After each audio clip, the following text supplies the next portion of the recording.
on 1840.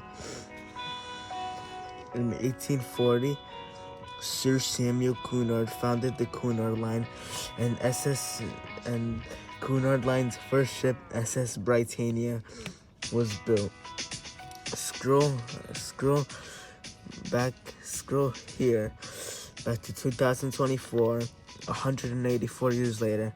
The four wonderful ships of Cunard, Queen Mary II, Queen Anne, Queen Elizabeth, Queen Victoria, exist of the Cunard fleet today. And since today's a big day, it's May 15, 2024, the 184th anniversary of the Cunard Line official. So now, it's time to celebrate the Cunard Line.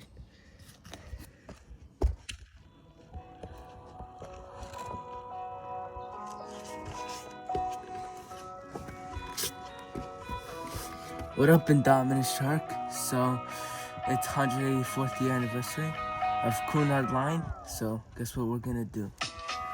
Silly string to celebrate, and confetti for the golden line.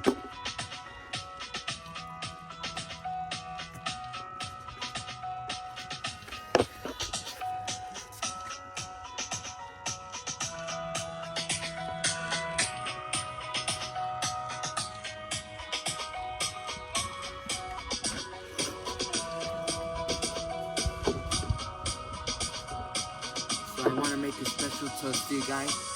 Happy Cunard Day.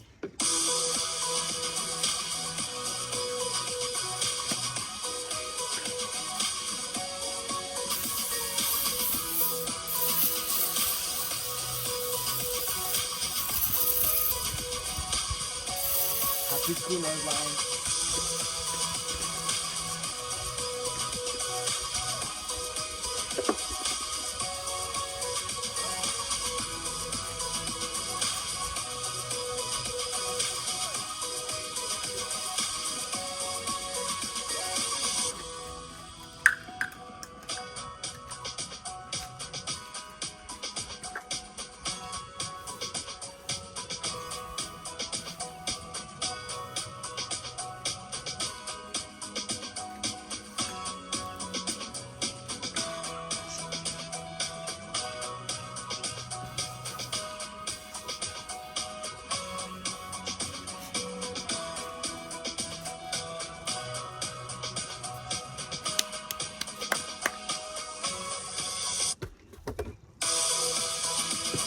Happy Cunard Line 184th celebration.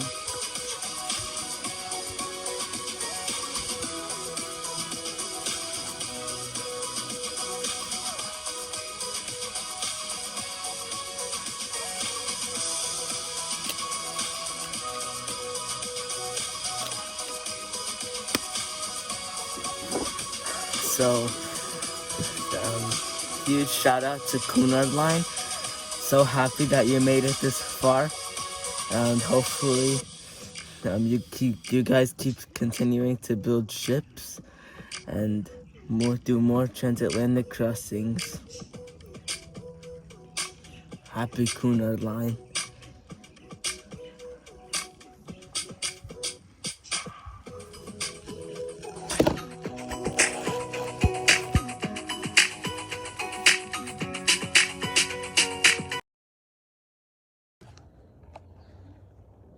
So over here, I have the flag of the White Star Line. Since sometime in the Cunard Line's career, they merged together.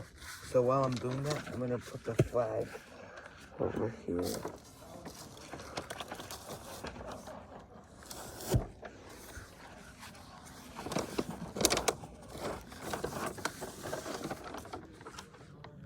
Flag for White Star Line. So now I have all my Cunard ships from the Roller 3D. Well, at least some of them. Well, let's start off with Queen Mary II. I'm sure you guys remember this one from the Queen Mary II build that I did all the way back in January 2024. And yeah, I feel like I did a good job with it. But as the months went by, some of the propellers fell off. And I never got the time to glue them back together, so yeah. But yeah, this is Queen Mary 2, maiden voyage, January 12th, 2004. Launched 2003, owned by the Cunard line. So this, Cunarder. Then we got the Queen Mary. This is another Cunard line ship. It's over 1,000 feet long, 1,019 feet long to be exact. Has 3 funnels, and it's currently docked in Long Beach, California. I hope I could see it one day. Has 4 propellers. This is owned by the Cunard line. Its maiden voyage was back in 1936, and its launch was in 1934.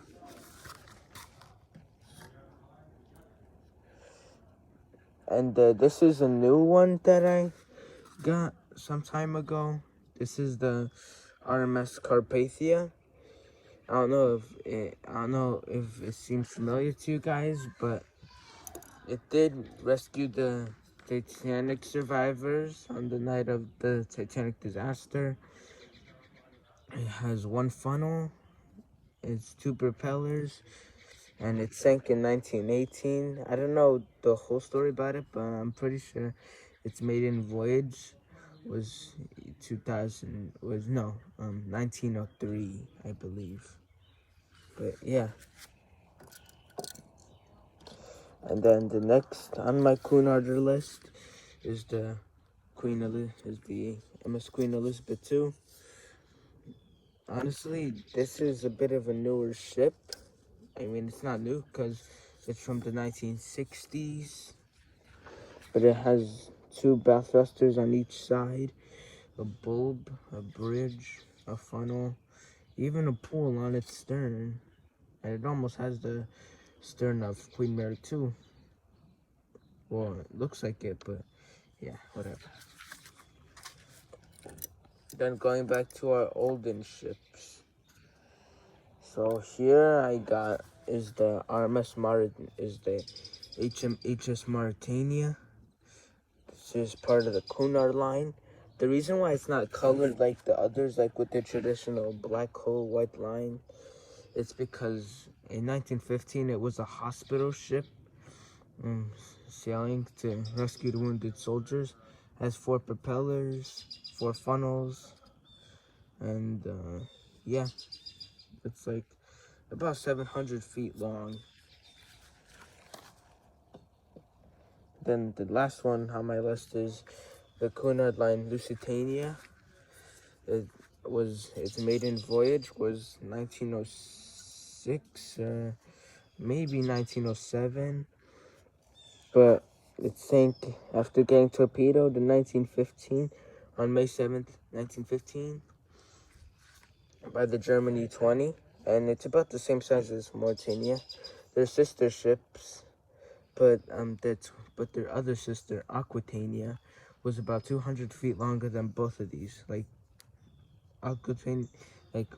Lusitania and Mauritania are both 700 feet long, but Aquitania is about 900 feet. So yeah, that's pretty cool. And the flag for White Star Line.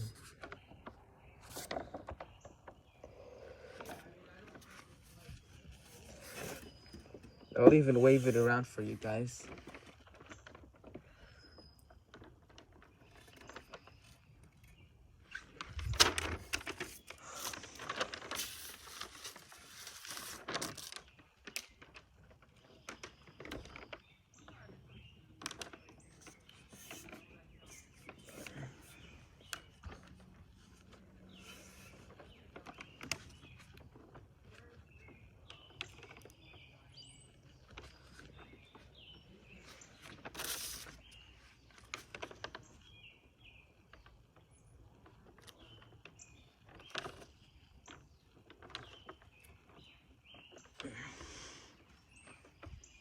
I wonder, how does it look if I set it up at that tent over there? Let's see.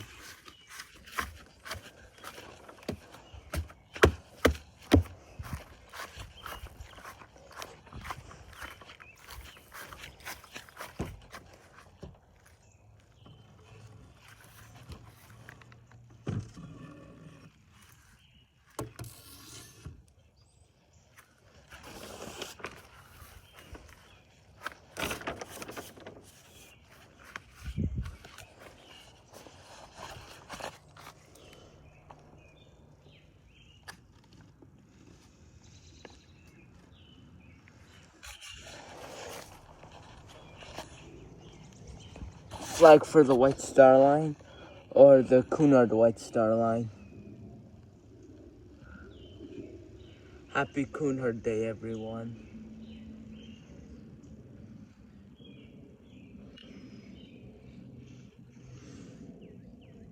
So now let's get into some small talk about the Britannia.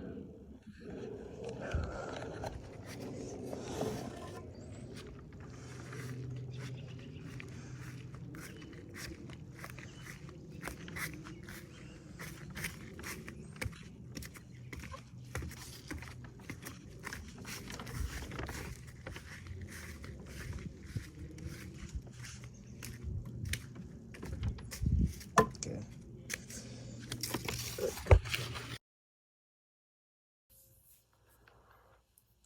So, for Cunard Line, for some time, in 2015, Cunard turned 175. And they made Britannia Revisited videos, which has facts about the Britannia. So we're going to be watching them together. Okay? Let me dive into it.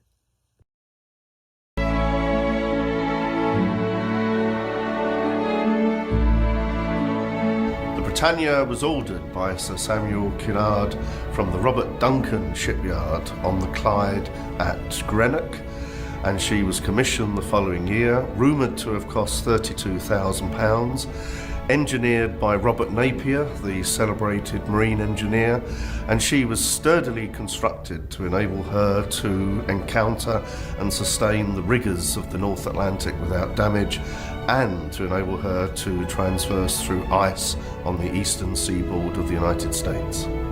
In 1840, on the 4th of May, Samuel Cunard signed his first contract with the British Admiralty to carry mail across the Atlantic, hence RMS, the Royal Mail Ship, and that was the first of many such contracts Cunard signed with the British government.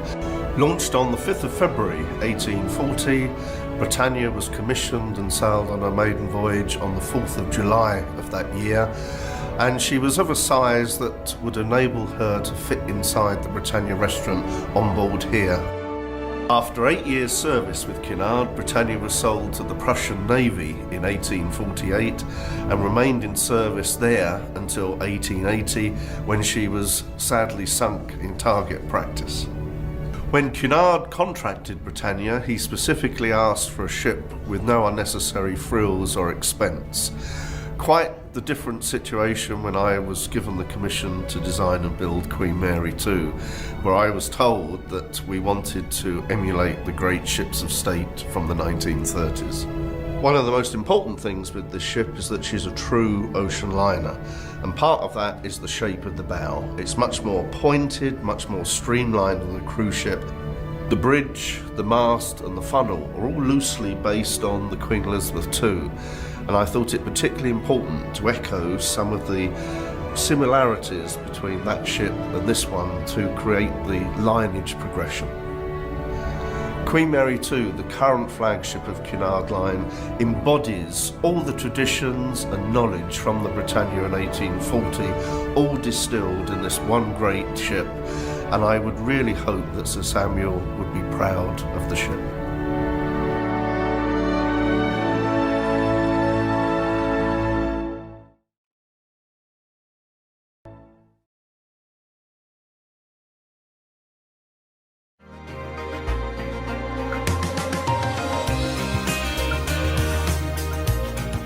Britannia, she revolutionized the transatlantic.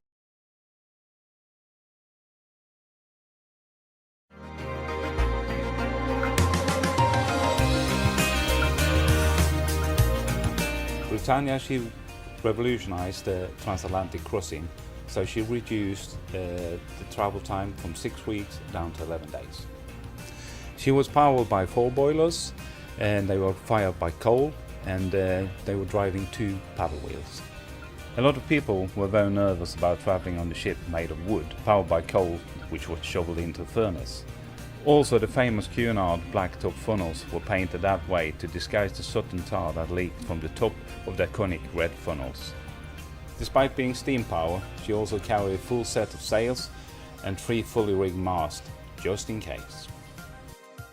Today on the Queen Mary 2 we have 4 diesel engines and we have 2 gas turbines, and they are propelling 4 pods, 2 fixed and 2 is movable to steer the ship. The ship produces way over 100,000 horsepower, and we can power a small city, about 250,000 people, the city of the size of Southampton.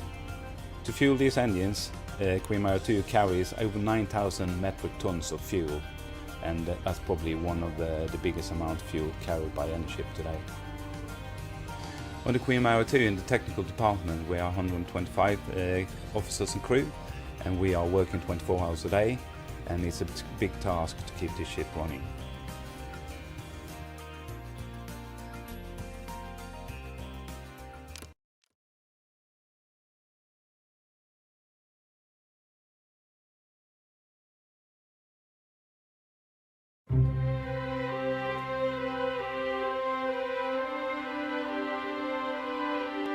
"175 years ago, Captain Henry Woodruff set sail from Liverpool to Halifax on the Britannia. On board there were 93 crew members serving 63 guests, and that included Samuel Cunard and his daughter. Stewards lived below decks with the cargo, and the crew lived right at the front of the ship. As well as titles we still have today, such as purser and other officers, there was a carpenter, baker, butcher and firemen to keep boilers stoked, and a ship's cat to keep away vermin. Today here on Queen Mary 2 things are a little bit different. We have over 2,600 guests served by 1,240 crew members, all delivering the famous Cunard White Star service, even including the only kennel master at sea.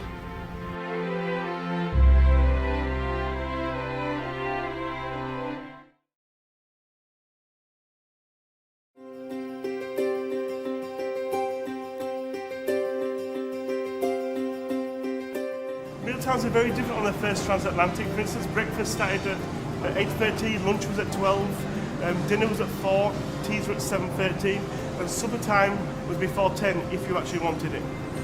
Fresh food ran out after 3 days, so meals were very repetitive. Breakfast, to say the least, was very unusual. We had steak, we had mutton, we had pork chops, fried ham. Dinner, same again, steamed, roast or boiled turkey and goose, vegetables assorted, and a variety of pastries.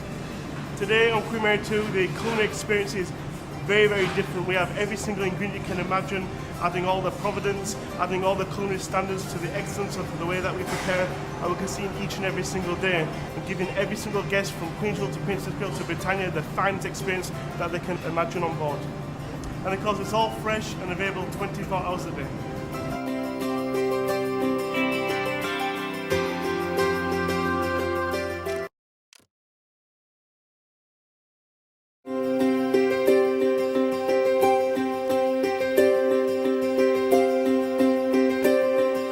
In 1840 on the Britannia, the cabins were very small and very basic. They consisted of 2 bunk beds, a small sofa and basin. The guests were expected to do their own washing, but they were also expected to wash their own plates and cutlery in that sink. Charles Dickens travelled on Britannia in 1842 and famously called his cabin a profoundly preposterous box. He said his bunk had a thin mattress spread like a surgical plaster on a most inaccessible shelf, and that his pillow was like a muffin beaten flat. On Queen Mary 2, we have 1,310 staterooms.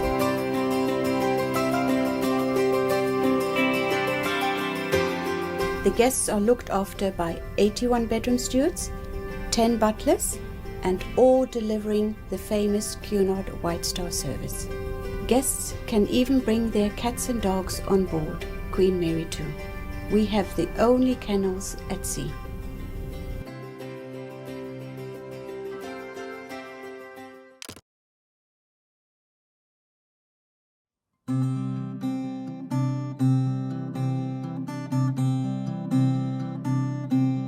On the Britannia's first crossing, they carried 30 days for an 11-day voyage worth of food, and the fresh meat would last until for the first 3 days, and then they'd go on to salted and preserved meat, fish, and the dry goods as well. Fresh milk was plentiful because they had a live cow slung on the deck in a hammock, and but towards the end of the crossing, fresh beef was back on the menu. They had live chickens on board for their fresh eggs, and because there's no refrigeration back in those days, and everything used to be kept on the top decks in ice chests. Of course, nowadays it's totally different. Refrigeration is the biggest key, obviously. For a standard 7-day crossing for us on here, we're loading about 120 tonnes of food every voyage. So compared to the 1 cow and beef at the end of the voyage, we've got beef for the whole 7 days. On that 120 tonnes, it's broken down into about 40 tonnes of fresh fruit and vegetables, plus all the meat, and the rest will be dry stores. So, you know, we're pretty much switched on to exactly 7-day crossing, 7 days worth of food, and then we reload again. But generally nowadays, refrigeration is the key, which unfortunately they didn't have.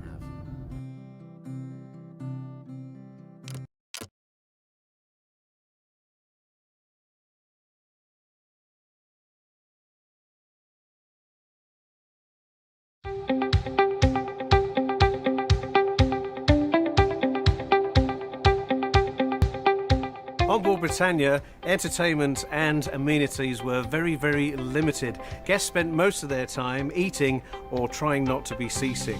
And due to the heavy swell, those really deep movements in the North Atlantic, most of the rugs and carpets were removed. There was very little to do on Britannia. The promenade deck was only 60 foot in length.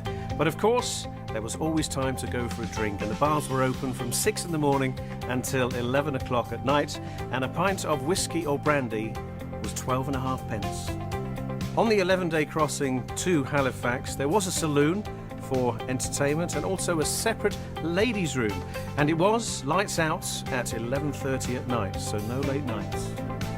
And of course, now looking for Britannia to the present flagship Queen Mary 2, professional West End theatres with the latest technology, the largest ballroom at sea, the first ever planetarium at sea, a London pub, a jazz club, a wonderful health spa with saunas and swimming pools, fantastic dining venues, the largest library at sea with 10,000 volumes. The list of amenities and entertainment now, compared to Britannia, is absolutely amazing.